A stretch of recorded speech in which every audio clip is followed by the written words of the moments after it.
ইসরায়েলে পুলিশ জনগণ সংঘর্ষ, ভয়ঙ্কর বিপদে নেতানিয়াহু। গাজায় হামাসের হাতে বন্দী জিম্মিদের অবিলম্বে মুক্তি ও প্রধানমন্ত্রী বেনিয়ামিন নেতানিয়াহু সরকারের পদত্যাগের দাবিতে ইসরায়েল জুড়ে বিক্ষোভ করেছেন হাজার হাজার মানুষ। এ সময় ইসরায়েলের প্রতিরক্ষা মন্ত্রণালয়ের প্রধান কার্যালয়ের সামনে ও অন্যান্য কয়েকটি শহরে পুলিশের সঙ্গে সরকার বিরোধী বিক্ষোভকারীদের সংঘর্ষ ঘটেছে। ফরাসি বার্তা সংস্থা এএফপির প্রতিবেদনে বলা হয়েছে, গাজায় আটক সব জিম্মিদের মুক্তির দাবিতে শনিবার 11 মে ইসরায়েলের কয়েকটি শহরের রাস্তায় নেমে বিক্ষোভ করেছেন হাজার হাজার ইসরায়েলি। তারা নেতানিয়াহুর পদত্যাগ এবং আগাম নির্বাচনের দাবি জানিয়েছেন।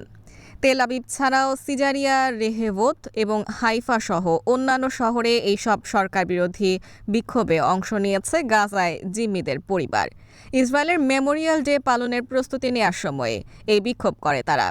এ সময় বিক্ষোভকারীদের হাতে ইসরায়েলি পতাকা এবং গাজায় আটক জিম্মিদের ছবি সংবলিত ব্যানার দেখা যায়। বিক্ষোভকারীরা জিম্মিদের জীবিত ফেরত আনতে ইসরায়েলের সরকারের প্রতি আহ্বান জানান। গেল বছরের ৭ অক্টোবর ইসরায়েলে হামলা চালিয়ে প্রায় ২৪০ জনকে ধরে নিয়ে গাজায় জিম্মি করে রাখে হামাস।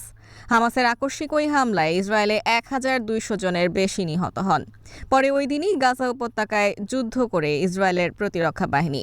গাজায় ইসরায়েলি বাহিনীর ৭ মাসের বেশি সময় ধরে চলা হামলায় এখন পর্যন্ত প্রায় ৩৫,০০০ ফিলিস্তিনির প্রাণহানি ও হাজার হাজার ফিলিস্তিনি আহত হয়েছেন।